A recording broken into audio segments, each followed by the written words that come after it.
사무엘상 8장 1절을 한번 제가 읽어드리겠습니다.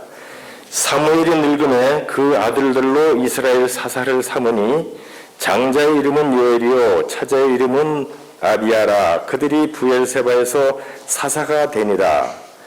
그 아들들이 그의 아비 행위를 따르지 아니하고 이 일을 따라서 뇌물을 취하고 판결을 굽게 하느니라.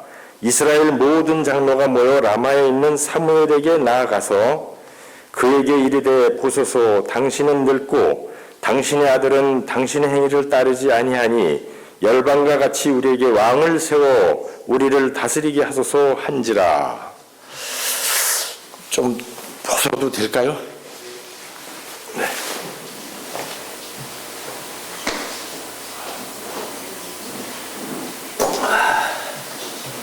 날씨가 조금씩 더워지니까 좀 거추장스럽네요, 옷들이가.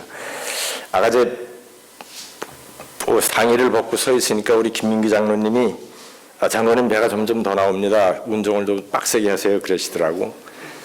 저도 그걸 알아요. 운동을 좀 더 많이 해야 되는데 이제는 운동을 많이 하면 좀 옛날같이 이렇게 회복이 빨리 안 되고 피곤해요. 그리고 나오라는 데는 안 나오고 좀 별 볼 없었으면 좋은데 이렇게 나오고 있습니다. 죄송합니다. 많이 먹지도 않았는데 이렇게 나오네요. 아무튼 근데 제가 이렇게 항상 시간을 쓸 때마다 이 귀한 시간에 이제 저한테 시간을 할애하시는 그런 이제 하나님의 어떤 그 섭리를 택해서 좀 더 귀하고 복된 말씀을 전해드리고 은혜 받는 시간이 될 텐데 어떤 말씀을 드릴까 많이 고민을 했었습니다.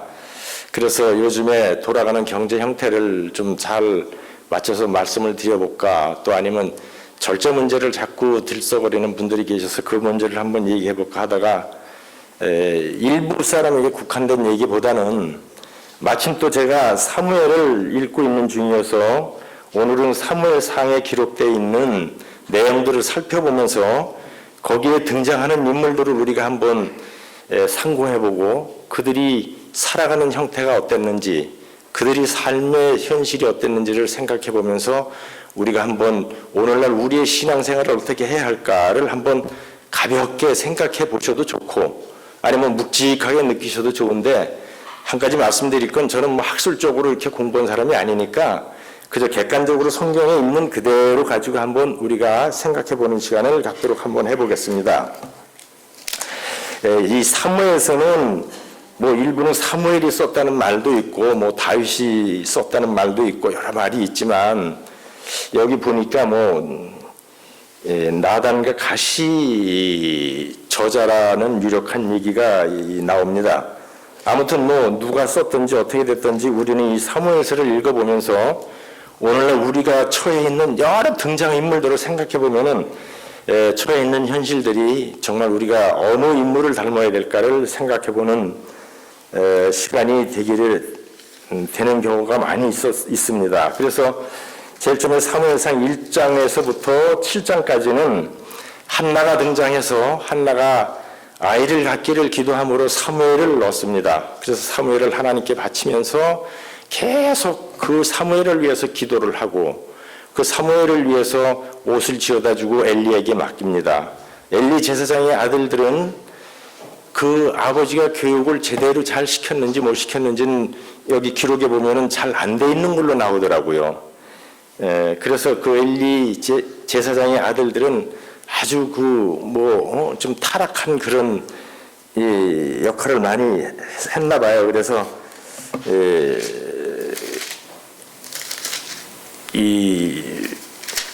죽어요. 그죠? 그리고 엘리도 나중에 의자에서 실어서서 이렇게 죽는 모습이 나옵니다. 그래서 이제 사무엘이 사사 겸 제사장이 되지요. 그래서 이스라엘을 잘 치리했었는데 행정적이거나 또 그 선지자 학교 나엿이라는 선지자 학교를 세워서 정신교육도 잘 시키고 했는데 그럼에도 불구하고 사무엘이 늙어서 그 아들들에게 사사를 시켰더니 우리는 흔히 사무엘을 가리켜서 마지막 사사라고 하지만 성경을 보면은 마지막 사사는 사무엘의 아들들이네요. 그래서 그 아들들에게 사사를 시켜서 이제 사사가 돼서 치리하는데 아버지 하는 것만 못하니까 왕을 달라고 합니다. 그러지 않아도 왕을 갖고 싶어 했던 이스라엘 백성들에게 빌미가 됐어요. 그래서 사무엘이 기도를 합니다. 여기 보면은 사무엘이 왕을 구하는 백성에게 여호와의 모든 말씀을 일러 가로되 너희를 다스릴 왕의 제도가 이러하니라. 그가 너희 아들들을 취하여 그 병과 말을 얻게 하리니 그들이 그 병과 앞에서 달릴 것이며 그 천부장감하고 쭉 이 왕을 받음으로 해서 왕을 세움으로 인해서 그 백성들이 당해야 할 고통에 대해서 쭉 설명을 해줍니다. 그래서 이거를 다 읽어가면서 말씀을 드리려면 너무 시간이 많이 갈 것 같아서 대략 그런 식으로 해요. 그래서 그런데도 백성들은 사무엘에게 왕을 달라고 자꾸 합니다. 그래서 사무엘이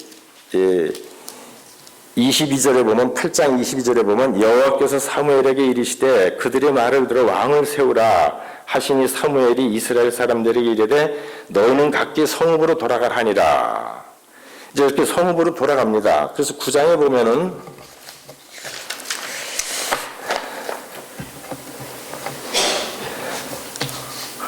이제 사울과 사무엘이 만나요. 그래서 사울에게 기름 붓는 그런 장면이 나옵니다. 그래서 사무엘 9장 19절서부터 한번 읽어보겠습니다. 사울이 사무엘을 만나는 과정은 어떻게 암나기를 잊어버리게 해서 그렇게 만나도록 하나님께서 인도를 하시고 섭리하십니다. 사무엘이 사울에게 대답하여 가로되 내가 선견자니라.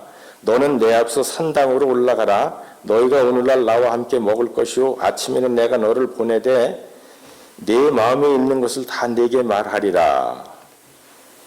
사흘 전에 이른 네 암나기를 염려하지 말라. 찾았느니라. 온 이스라엘에 사모하는 자가 누구냐? 너와 네 아비의 온 집이 아니냐? 온 이스라엘이 사모하는 집이 누구냐? 사무엘의 집이라고 하니까 사울이 대답하여 가로되 나는 이스라엘 지파의 가장 작은 지파 베냐민 사람이 아니오며 나의 가족은 베냐민 지파 모든 가족 중에 가장 미약하지 아니하나이까. 당신이 어찌하여 내게 이와 같이 말씀하십니까? 그렇죠. 사울이 이때만 해도 상당히 참 순진했었어요. 그리고 겸손했었어요. 그렇게 해서 일단은 사울과 사무엘이 만나게 됩니다. 10장에 보면 사울에게 기름 붓는 그 장면이 나오는데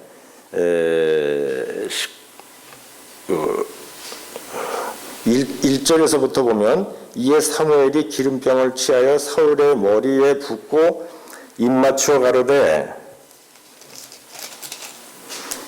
여호와께서 내게 기름을 부으사 기업의 지도자를 삼지 아니하셨느냐 이렇게 말씀을 하고 6절에서부터 내게는 여호와의 신이 크게 임하리니 너도 그들과 함께 예언을 하고 변하여 새 사람이 되리라. 사울이 그 겸손한 마음으로 자꾸 사양을 했는 모양이에요. 그러니까 이제 여호와의 신이 성령께서 임하시어 새 사람이 될 것이라고 말씀을 합니다. 그렇게 해서 이제 사울은 기름을 부음 받고 때가 찰 때까지 7일을 기다리라고 얘기를 하죠. 지시를 합니다. 그래서 이제 기다리는 중에 있습니다. 또 10절서부터 보면 그들이 산에 이를 때 선지자 무리가 그를 영접하고 하나님의 신이 사울에게 크게 임함으로 그가 그들 중에서 예언을 하니 전에 사울을 알던 모든 사람이 사울의 선지자들과 함께 예언을 보고 서로 이르되 기스의 아들이 당한 일이 무엇이뇨? 사울도 선지자 중에 있느냐 하고 그의 어떤 사람은 말하여 이르되 그들이 아비가 누구냐 한지라. 그러므로 속담이 되어 가로되 사울도 선지자 중에 있느냐 하더라. 사울이 예언하기를 마치고 산다로 가니라. 이 하나님의 신이 임함으로 사울에게 그 예언할 수 있는 능력까지 임하게 됩니다. 그래서 이제 사울이 집으로 돌아와요. 돌아오니까 숙부가 물어봅니다. 무슨 일이 있었느냐. 그러니까 사울이 그 숙배에게 말하되 그가 암나기를 찾았다고 우리에게 분명히 말하리이다 하고 사무엘이 말하던 나라의 일은 고하지 아니하리라. 사울이 이때까지만 해도 상당히 신중한 사람이었어요. 그죠? 그래서 이제 제비뽑기를 합니다. 왕을 세워달라고 하니까 제비뽑기를 해서 21절에 보면은 10장 21절에 보면 베냐민 지파를 그 가족대로 가까이 오게 하였더니 마드리 가족이 뽑혔고 그에게서 그 중에서 기스의 아들 사울이 뽑혔으나 그들을 찾아도 만나지 못한지라. 그러므로 그들이 여호와께 묻되 그 사람이 여기 왔나이까? 여호와께서 대답하시되 그가 행구 사이에 숨었느니라.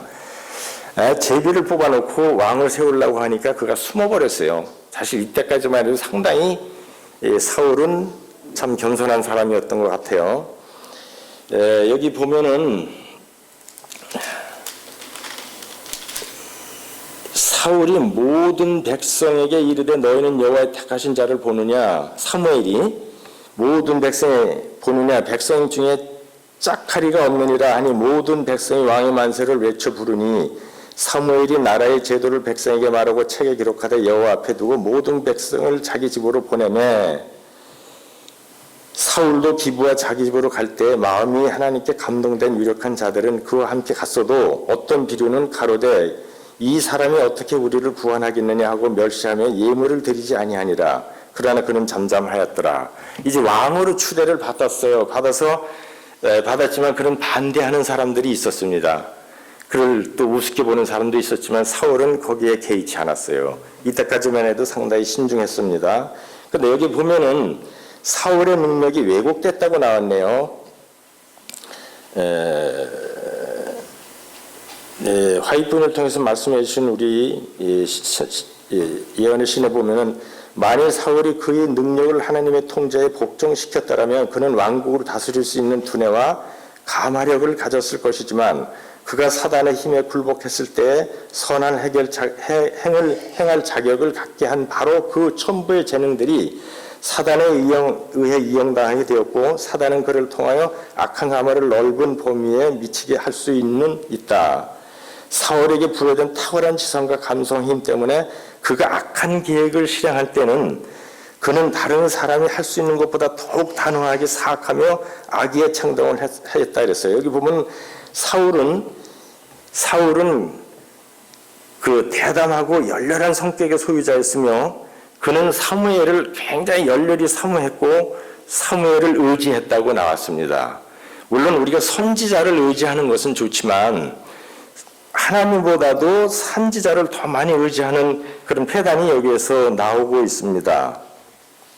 11장을 보면은 11장에서는 사울이 암몬 족속과 전쟁을 해서 승리하는 장면이 나옵니다. 그리고 여기 11장 8절에 보면 사울이 베색에서 그들을 계수하니 이스라엘 자손이 30만이요 유다 사람이 3만이더라 이렇게 나왔어요.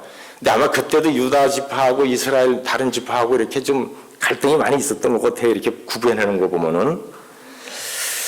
아무튼 거기까지는 제가 잘 모르겠습니다. 그래서 11장 12절에는 그 왕이 된 사울을 왕이 돼서 이제 암몬 족속과 싸워서 승리하고 와요. 오니까 백성들이 환호하고 여기 보면 환호하고 그들을 이제 왕이 됨을 영광을 돌립니다. 그래서 백성의 사무엘에게 이르되 사울이 어찌 우리를 다스리니 한 자가 누구니까 그를 끌어내서 우리가 죽이겠나이다. 반대한 사람들을 죽이겠다고 이렇게 나오니까 사울이 가로되 이날에는 사람을 죽이지 못하리니 여호와께서 오늘날 이스라엘 중에 구원을 베푸셨습니다. 상당히 이때만 해도 간대하고 참 넉넉한 마음이 있었던 것 같습니다.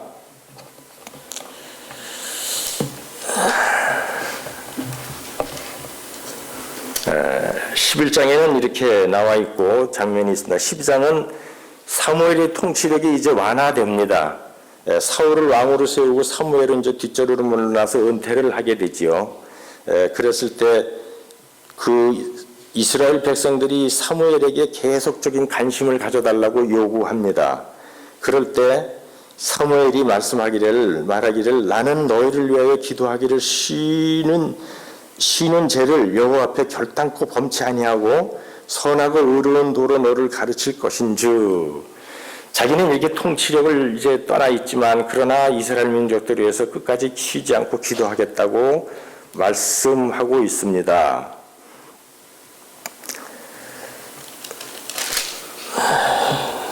13장에 보면은 이제 요나단이 여기서 이제 새로 처음 등장합니다. 제가 오늘 말씀드리고 싶은 것은 사실 요나단에 초점을 많이 두고 싶은데 사울이 왕이 40세라 왕이 될 때 40세라 그가 이스라엘 다스린 지 2년이 됐다고 그랬어요. 그럼 38배 왕이 됐나 보죠? 그랬는데 전쟁에 나갈 만한 아들이 있었어요. 이스라엘 사람 3,000을 택하여 그 중에서 2,000은 자기와 함께 믹마스와 베델산에 있게 하고 1,000은 요나단과 함께 베냐민 기브야에 있게 하고 남은 백성을 각기 장막으로 보내니라 이렇게 나왔어요. 이게 전쟁에 나갈 만한 아들이 있었으면 장가를 굉장히 일찍 들었나 봐요. 그죠? 38배 왕이 돼서 40세에 그만한 아들이 있었으면 아무튼 이렇게 해서 그 요나단이 이제 여기 성경에 처음 등장을 합니다. 14장을 보면은 이제 요나단이 믹마스에서 영웅이 되는 장면이 나옵니다. 하루는 사울의 아들 요나단이 자기 병기를 든 14장 1절을 보면 요나단이 자기 병기를 든 소년에게 이르되 우리가 건너편 블레셋 사람의 부대에게로 건너가자 하고 그 아비에게는 고하지 아니하였더라. 그래서 요나단이 이제 아마 뭐 이렇게 이제 그 지명을 이탈한 것처럼 해서 여기 보면은 자기 병기든 요나단이 자기 병기든 소년에 이르되 우리가 이 할례 없는 자들의 부대에게로 건너가자. 여호와께서 우리를 위하여 일하실까 하노라. 여호와의 구원은 사람이 많고 적음에 달리지 아니하였느니라. 이래서 적군으로 들어갑니다. 단신. 여기에 보면은 이렇게 나와 있습니다.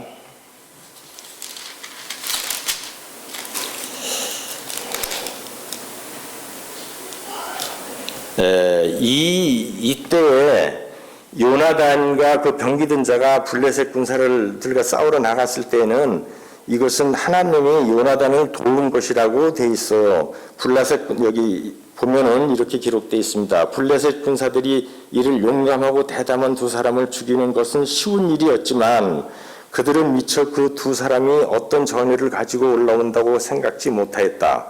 위에 있는 사람들이 의아하게 바라보다가 너무 놀라서 그들이 할 수 있는 방도를 취하지 못하였다.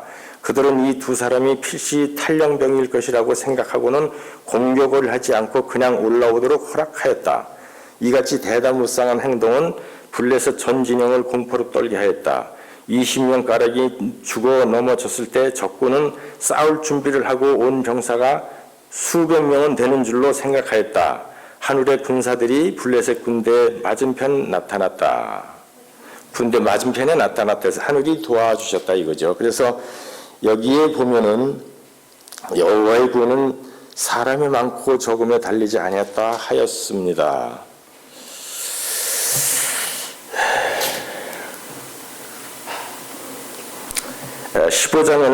이제 15장에는 정말 사울이 하나님의 말씀에 순종하지 않는 장면이 나옵니다. 사무엘이 사울에게 이르되 여호와께 이제 나를 보내 왕에게 기름을 부어 그 백성 이스라엘 왕 위에 왕을 삼으셨은즉 이제 왕은 여호와의 말씀을 들으소서 하고 아말렉 족속을 치라고 합니다. 이 아말렉 족속을 쳐서 우양과 약대와 나귀를 죽이려고 하셨고 사울의 쳐서 모든 남녀 여기 지금 가서 아말렉을 쳐서 그들의 모든 소유를 남기지 말고 진멸하되 남녀와 소와 젖 먹이는 아이와 우양과 약대와 나귀를 죽이라고 하셨나이다. 이 사울이 가서 이래서 이제 싸웁니다. 싸워서 이겨요. 이기는데 아말렉의 왕 아각을 그 자리에서 처형을 했어야 했는데 처형을 하지 않고 포로로 잡아와요. 잡아오고 그 전리품들을 전부 끌어가지고 옵니다. 이것은 하나님의 뜻이 아니고 우리가 그런 경우가 많이 있어요. 우리는 흔히 하나님의 뜻을 이행한다고 하면서 반쯤은 하나님의 뜻에 살면서 반쯤은 우리에게 꼭 우리 뜻으로 뭔가를 하려고 드는 경우가 있었던 것 같아요. 저 자신도. 그래서 분명히 하나님은 모든 적속을 다 진멸하고 남녀 젖먹은 아이 우양 모두를 다 진멸하려고 했는데, 죽이라고 했는데 그렇지 않았습니다. 여기에 보면은 아말렉의 멸절은 이스라엘 재상 증식을 위한 것이 아니었다고 나와 있습니다. 아말렉은 주신 분은 생각하지 않고 선물들을 사용했다고 나와 있어요. 사울은 임의로. 또 완고함이 사울을 가망성 없는 이것 때문에 사울은 왕위를 대대로 잊어버리게 됩니다. 그래서 요나단은 왕세자로 있었지만 결국은 요나단이 왕이 될 수 없음을 여기서 알게 되지요. 여기 보면은 완고함이 사울을 가망성을 없는 자로 만들었다고 했는데, 사울은 가망성이 전혀 없는 사람으로 만든 것은 완고함이었다고 했어요. 왜냐하면 그때 사무엘이 나타나서 사울에게 좀 싫은 소리를 해요. 왜 그렇게 했느냐고. 그럴 때 사무엘은 어떡하지요? 사울은 사무엘에게 핑계를 대요. 그리고 그 사무엘을 어떻게 좀 뭐라 그럴까, 대든다고 그럴까? 여기는 보면 이렇게 나와 있습니다.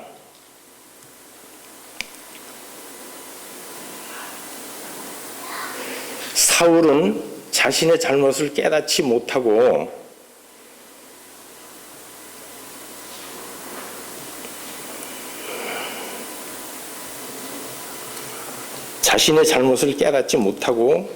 자기의 그 완고함으로 자기 주장, 그러니까 자기 중심적인 어떤 그 신앙을 하는 그런 사람들이 오늘날 있지 않을까 그런 생각이 들어요.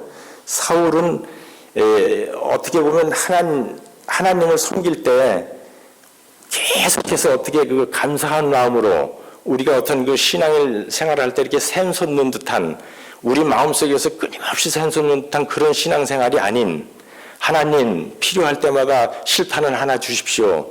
그런 총알을 장전해서 탕탕 쏘버리는 그런 신앙을 한 것 같아요. 자기 중심적인 신앙이면서 우리는 끊임없이 매일 매 순간 밥을 먹거나 잠을 자거나 걷거나 교회 오는 시간에도 하나님을 생각하고 늘 끊임없는 그런 샘솟는 듯한 그 믿음의 신앙을 가져야 되는데, 사울은 그렇지를 못했어요. 그래서 자기 중심적이고, 그래서 여기서 아각을 남겨두고 전리품을 가져옵니다. 그래서 그 결과로 여호와는 사울을 거절하게 됩니다.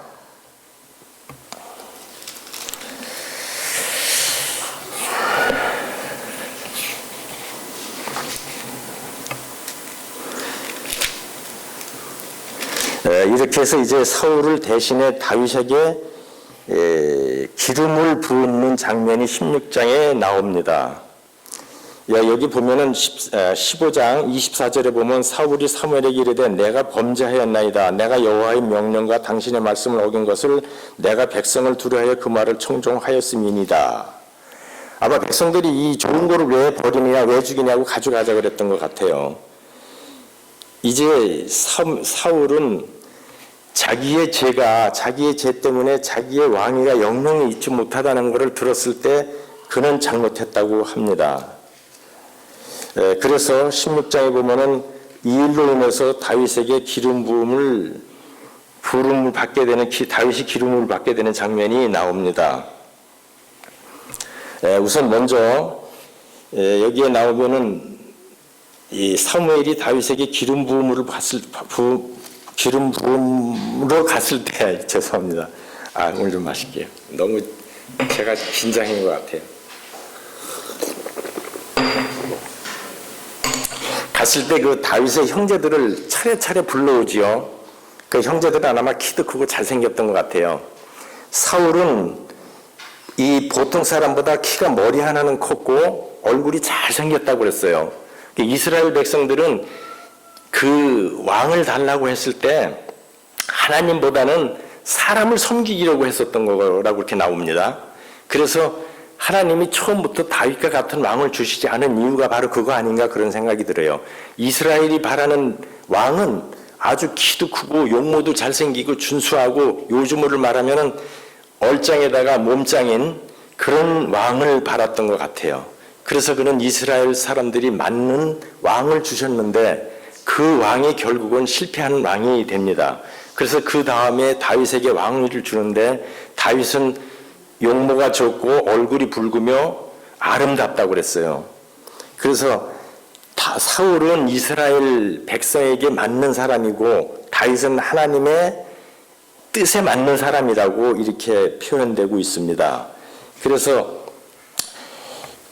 쭉 기름 부을 때 맨 마지막에 말째 아들이 오니까 정말 보잘것없었나 봐요. 나이도 어리고 키도 적고 이러니까.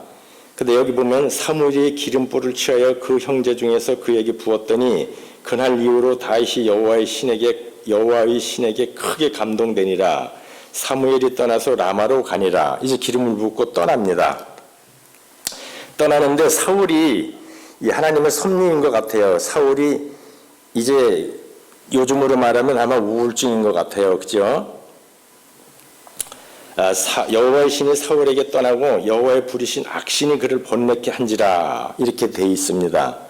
그래서 수금을 타는 다윗을 궁으로 불러들여요. 궁으로 불러들여서 수금을 타서 그 병을 고치는 장면이 나옵니다.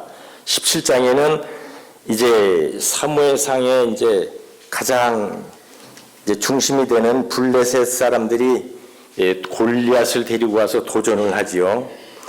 그런데 아마 여기서 아무도 나서서 싸울 사람이 없었어요. 그런데 다윗이 거기에 왔다가 형제들에게 소식을, 아버지의 명령에 따라서 형제들의 소식을 알아서 전해주려 왔다가 골리앗이 도전하는 걸 보고 그는 사람들에게 여러 가지로 물어요. 어떻게 할 거냐. 그러니까 사울이 저 골리앗과 싸워서 이기는 사람에게는 사위를 삼고 뭐 그렇게 하겠다고 하는 말을 들어요. 그 큰 영이 나타나서 야단을 치지요.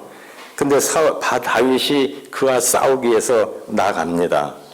근데 아마 다윗은 그때 그런 생각을 했을 것 같아요. 제 생각으로는 왕이 되기 위해서 기름부를 받았어요. 그는 하나님의 신에 크게 감동이 되었다고 했습니다. 다윗은 아마 그런 생각을 했을 거예요. 내가 장차 앞으로 이스라엘 왕이 되어야 될 텐데 내가 여기서 저 골리앗을 이겨내지 못하면 이스라엘 백성들이 어떻게 나를 믿고 따를 것인가, 그런 생각을 할 수도 있었을 거예요. 내가 기름 부음 받아서 왕이 됐으면 내가 내 목숨을 하나 죽더라도 이 민족들을 위해서 내가 싸워야 되지 않을까, 그런 생각을 했었던 것 같아요. 그래서 그는 여러분이 잘 아시는 것처럼 물맷돌을 들고 나가지요. 나가는데 사울이 갑옷을 입힙니다. 그 갑옷이 너무 크고 거치장스러워서 키 큰 사람 갑옷이 맞겠어요? 그대로 나갑니다. 지팡이 하나와 나뭇가지 지팡이 하나와 가지고 나갑니다. 나가서 싸우는데 저는 지금도 그것이 참 상상해 보는데, 어떻게 골리앗이 이렇게 갑옷을 입었으면 이마까지도 다 덮였을 텐데 어떻게 그 돌이 이마에 탁 박혔을까요? 제가 언제 들으니까 그런 얘기를 하더라고요. 다윗이 이렇게 걸어 나오니까 보잘것없는 게 나오니까 저게 뭔가 하고 우스꽝스러워서 보려고 막 툭으로 이렇게 벗어서 봤대요. 그 순간에 날라와서 맞았다고 그러더라고요. 이 참 하나님의 섭리지요. 아무튼 그렇게 해서 이제 다윗은 골리앗을 이겨내고 이제 칼을 들어서 골리앗의 칼을 들어서 그를 죽이고 목을 가지고 사울 앞에 오지요. 18장에 보면은 이때 이제 요나단과 다윗이 만나는 장면이 나옵니다.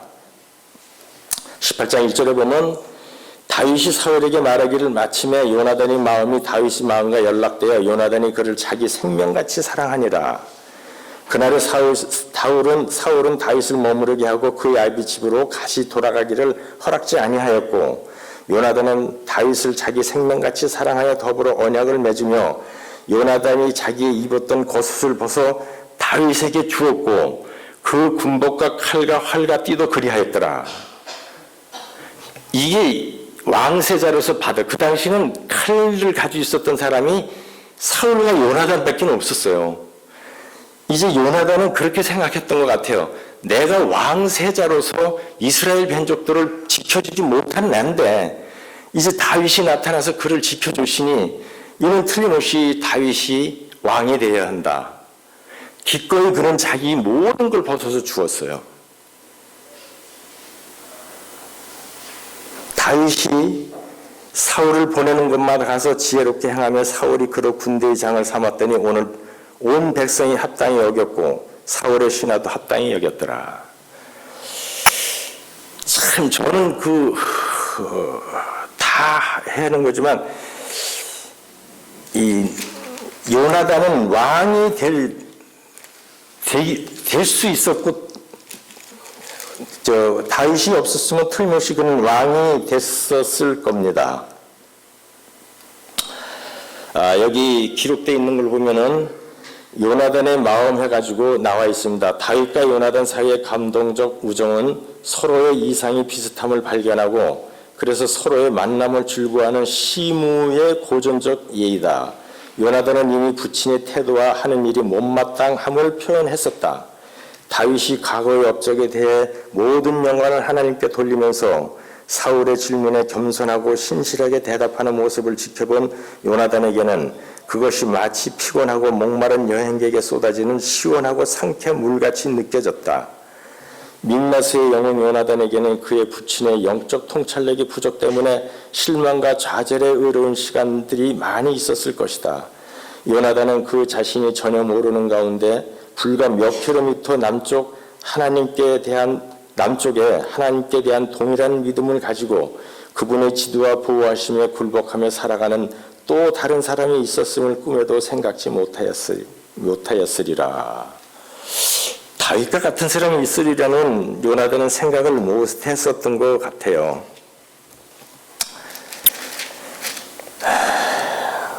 요나단은 이렇게 품성이 아름다운 사람이었다고 합니다.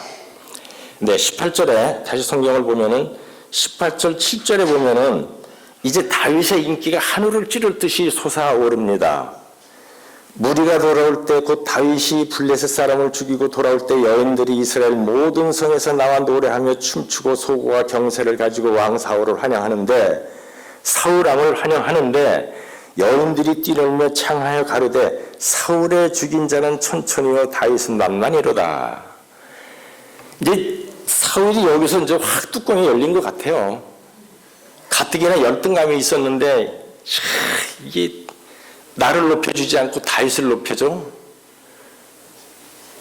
우리가 살다 보면 그런 경우가 많이 있지요.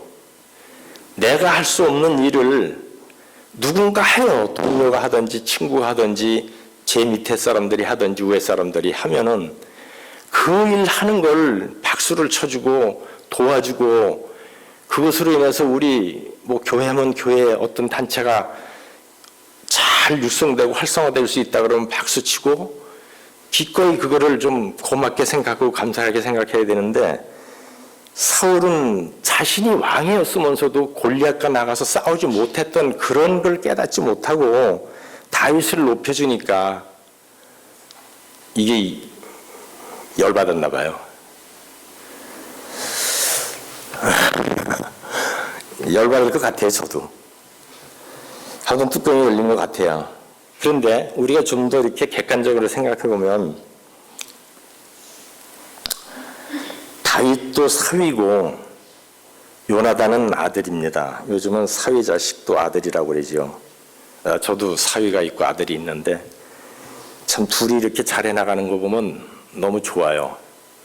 둘 다 같이 무슨 날이면 식사 같이 하면서 둘이 대화 나누고 봉투 하나씩 주면 기분이 참 좋아요. 그럴 때는 내가 저런 사위가 있으니까 좋긴 좋구나 이렇게 생각을 하는데 아마 사울은 그러지를 못했던 것 같아요. 여기 보면은 그날 후로 사울이 다윗을 주목하였더라.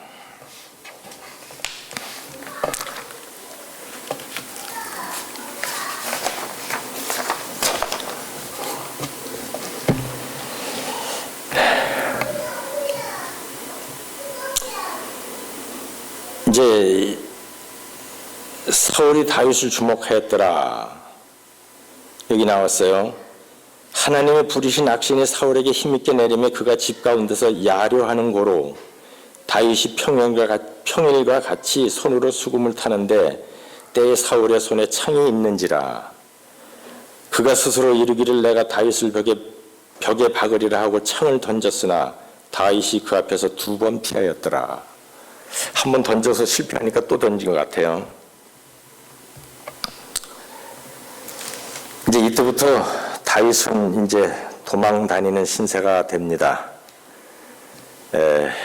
그리고 그 사위를 삼는 과정에서도 사울의 그 표리부동한 성격이 그대로 나타납니다. 그래서 하나님은 여기에 뭐라고 우리 선지자를 통해서 해 나왔느냐면 이렇게 나와 있습니다. 하나님은 사울의 참 품성을 드러내고 계셨다. 하나님께서 사무엘을 못 가게 붙들어, 이거는 제사 지낼 때 얘기합니다. 그때 얘기지만 그것이 그때가 아니더라도 이렇게 하나님은 사울의 품성을 계속 드러내게 만들어 놓습니다. 그래서 사울을 계속 시험해요. 그럴수록 사울은 점점 더 좀 인내하고 참고 기다려야 되는데 점점 조급해지고 사람이 좀 이렇게 그랬던 것 같아요. 여기서 보면 주께서는 그가 임명하신 대리자들을 갖고 계신다. 만약 하나님의 사업과 관련된 사람들이 이 대리자들을 구별하지도 않고 존경하지도 않으며 하나님의 요구를 무시하는 일에 별 가책을 느끼지 않으면 그 사람들을 계속 책임 있는 자리에 머물게 해서는 안 된다. 이렇게 나왔어요.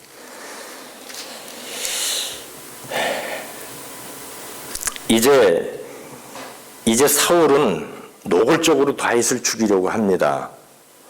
19장 1절에 보면 사울이 그 아들 요나단과 모든 신하에게 다윗을 죽이라고 말하였더니 사울의 아들 요나단이 다윗을 심히 기뻐함으로 이제 요나단이 사울에게 다윗에게 쫓아가지요. 사울이 너를 죽이기를 꾀하시느니라. 그러므로 이에 청하노니 아침에 조심하여 은밀한 곳에 숨어 있으라. 내가 나가서 너 있는 들에서 네 부친 곁에 서서 네 일을 부친과 말하다가 무엇을 보고든 내게 알게 하리라 하고, 요나단이 그 아비 사울에게 다윗을 포장하여 가로되 원컨대 왕은 신하 다윗에게 범죄치 마옵소서. 그는 왕께 득제하지 아니하였고 그가 왕께 행한 일을 심히 선함이니이다. 그가 자기 생명을 아끼지 아니하고 블레셋 사람을 죽였고 여호와께서는 온 이스라엘 위하여 큰 구원을 이루셨으므로 왕이 이를 보고 기뻐하였거늘 어찌 무고히 다윗을 죽여 무죄한 피를 흘려 범죄하시리니까. 우리는 흔히 그런 경우를 많이 당하지요. 힘 있는 자에게는 아첨을 하고 자기보다 처지가 못한 사람에게는 자기 힘을 과용하고 위용을 떨치기 위해서 없이 여기고 그러는 경우가 많이 있어요. 우리는 진정한 용감한 사람은 이 요나단과 같이 힘 있는 자에게나 권력 있는 자에게도 정당한 말을 할 줄 알아야 되고 또 나보다 약한 사람에게는 동정과 베풀 줄 아는 그런 지혜가 있어야 되지 않을까 하는 생각이 듭니다. 이래서 사울이 그 요나단의 말을 듣고 맹세하되 여호와께서 사시거니와 그가 죽임을 당치 아니하리라 맹세했다고 그랬어요. 분명히 죽임을 당치 아니라고 맹세해놓고는 계속 다윗을 죽이려고 애를 씁니다.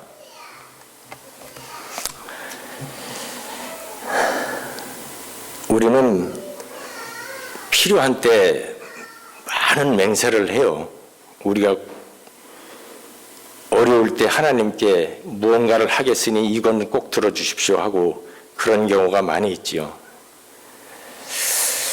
하여튼 생각해 볼 문제입니다. 우리는 사울과 같이 함부로 맹세하거나 함부로 어떤 일을 하나님께 약속하는 일 같은 거는 좀 조심스럽게 생각해야 될 거 아닌가 그런 생각이 듭니다.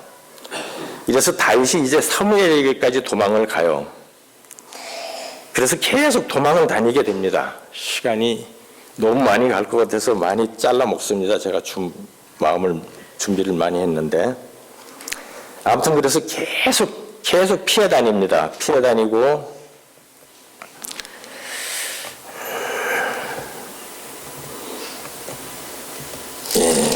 그럴 때마다 요나단이 다윗을 구하기 위해서 상당히 많이 노력을 합니다. 다윗을 구하기 위해서 노력을 많이 하면서도 그는 아버지의 뜻을 거스르지 않으려고 상당히 애를 많이 쓰지요. 그래서 20장 15절에서부터 한번 읽어보겠습니다. 여호와께서 너 다윗의 대적들을 지면에서 다 끊어버리신 때에도 너는 내 인자를 내 집에서 영영히 끊어버리지 말라 하고, 이에 요나단이 다윗의 집과 언약하기를 여호와께서는 다윗의 대적들을 치실지어다 하니라. 요나단이 다윗을 사랑함으로 그로 다시 맹세케 하였으니 이는 자기 생명을 사랑함 같이 그를 사랑함이었더라. 아무튼 이렇게 요나단은 다윗에 대해서 사랑을 변치 않고 있습니다. 우리는 흔히 아주 이렇게 정말 친했던 부부라든지 뭐 이렇게 친구가 있을 때 좋을 때는 너밖에 없어. 이러다가도 이혼하지요. 생각해 봐야 됩니다. 여기서 또 계속해서 요나단은 다윗을 구하기 위해서 많이 애를 씁니다. 그럴 때마다 사울은 계속해서 다윗을 죽이는데 시간을 허비해요. 모든 폭력을 거기에 쏟아부어요. 우리도 그런 경우 많이 있을 것 같아요. 그냥 뭐가 하나 잘못돼서 선거위원이 잘못되고 뭐가 잘못돼서 계속 허비하는 경우가 많이 있죠. 우리 생각해 볼 문제입니다. 우리도. 아무튼 그래서 이제는 떠나다 여기서 이제 아히멜렉의 제사장한테까지 피해가죠. 거기서 다윗이 또 조금 실수한 걸로 인해서 85인의 제사장들이 죽어요. 이렇게 서로 실수를 연거푸서 해요. 다윗도 조금씩 하고. 다윗은 쫓기는 마당이니까 정말 너무 다급했었을 거예요. 그러나 우리 실수를 덮어주시고 그 실수로 인해서 성공할 수 있는 디딤돌을 주시는 자비로운 하나님이 계시다고 말씀하고 계세요. 우리는 우리가 실수할 때마다 하나님께서 잡아 일으키시면서 이 실수를 가지고 성공할 수 있는 디딤돌을 만들어라. 그렇게 말씀하고 이끌어 주십니다. 여기서 큰 죄를 짓습니다. 제사장 85인을 죽입니다. 생각할수록 끔찍하지요.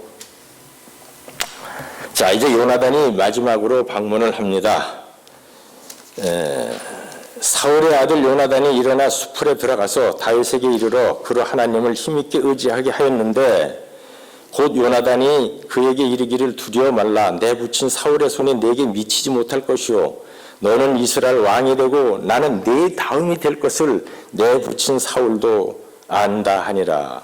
두 사람이 여호와 앞에서 언약하고 다윗의 수풀에 거하고 요나단은 자기 집으로 돌아가니라. 자, 이 얼마나 참 아주 좀 정당한 말을 하면서도 남자다운 태도예요. 이게 깨끗하게. 너는 위기 때, 다윗아, 너는 위기 때 나라를 구했어. 너는 왕이 되고 나는 왕세자였었지만 나는 내 다음이 될 수 있을 거야. 우리 손을 합쳐서 전쟁에 나가는 나라 싸워서 이길 수 있어. 이랬을 거예요. 만일에 사울이 그 내용을 잘 알고, 사울은 왕으로서 기도하며 신하들이 잘 되기를 바라면서 마음속으로 계속 하나님께 기도하고 감사하면서 저에게 요나단과 다윗을 주셔서 감사합니다. 많은 신하들을 주셔서 감사합니다라고 생각하면서 그 다윗과 요나단에게 주어진 은사를 잘 활용했다고 그러면 이스라엘은 얼마나 커졌을까요? 얼마나 복을 받았을까? 사울도 역사에 남을 그러한 위대한 왕이 됐겠죠. 역대상이나 이 열왕기상을 보면은 사울의 얘기는 쏙 빠져버렸어요. 그죠? 다윗의 얘기부터 나와요. 유다 백성에 대한 것부터. 이제 다윗이 마지막으로 떠나는 데가 이제 블레셋을 떠나기 전에 블레셋을 떠나기 전에 엔게디로 떠납니다. 엔게디에서는 사울이 옷자락을 베이는 수모를 당하고 물통과 창을 잃어버리는 그런 수모까지 당하면서도 정신을 못 차렸어요. 그래서 이제 다윗이 마지막으로 말합니다.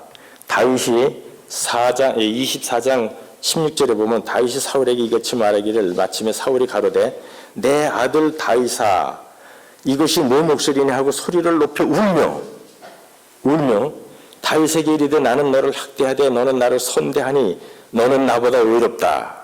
인정을 해요. 이럴 때 아주 참 남자다워요. 그죠? 이럴 때는 내가 나 선대한 것은 오늘 나타내었나니 여호와께서 나를 내 손에 붙이셨으나 내가 나를 죽이지 아니하였도다. 죽이지 않은 게 그냥 너무 고마웠나 봐요. 죽지 않은 게.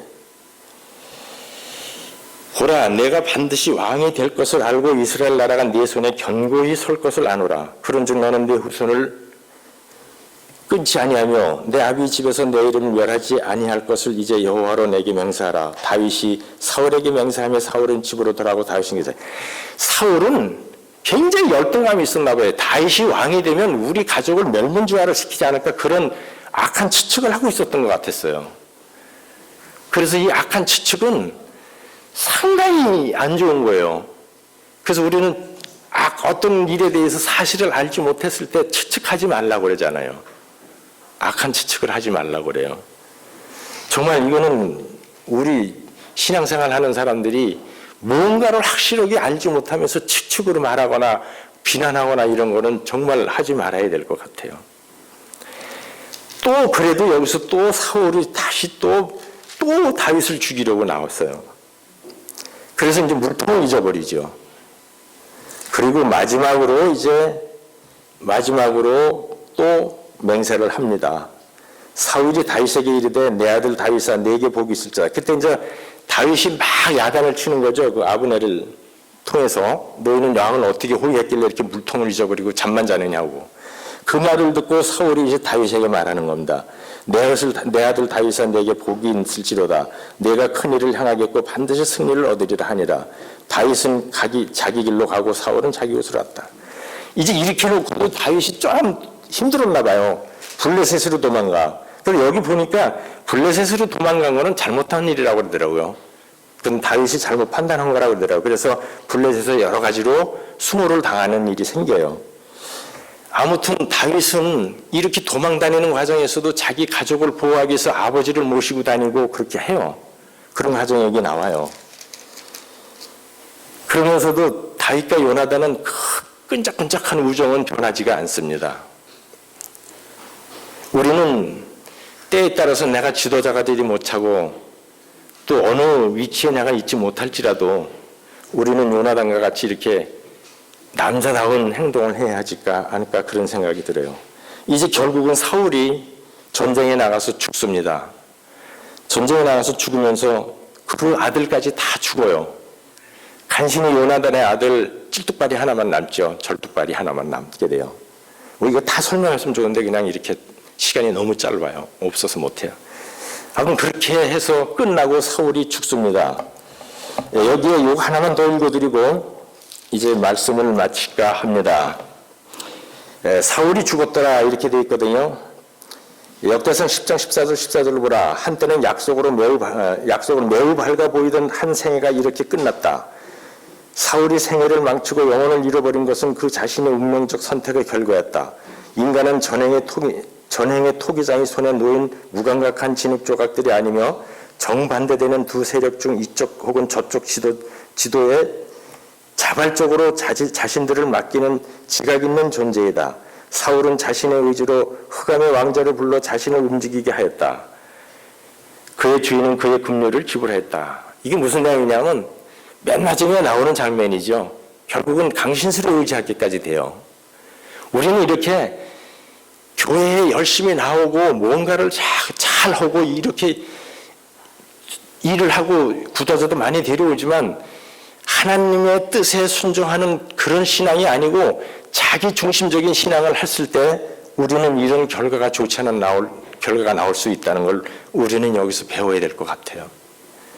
정말 우리는 하나님을 중심으로 한, 그리고 어떤 일을 했을 때 나 중심적이 아닌 우리 교회 전체의 중심을 생각해 볼 수도 있어야 될 것 같고, 예를 든다 그러면 우리 여기 환자가 있다 그러면 어느 가정에서든지 그 환자를 중심으로 해서 모든 생활이 이루어져요. 어린아이가 하나 있으면 어린아이를 위해서 중심으로 하고, 집에 모임이 있으면 모임을 중심으로 해서 해요. 그러니까 그 모임 중에서 약한 사람을 중심으로 하는 것이 우리 참된 사회가 아닌가 그런 생각이 들어요. 그래서 나보다 못하고 나보다 약하고 나보다 영적으로 좀 모자란 사람일수록 우리가 보호해주고 그 사람을 다독여주고 이렇게 살았으면 좋겠습니다. 저도 그렇게 못하기 때문에 이 시간을 빌어서 다 같이 그렇게 살았으면 하는 마음이 있어서 말씀을 드렸습니다. 너무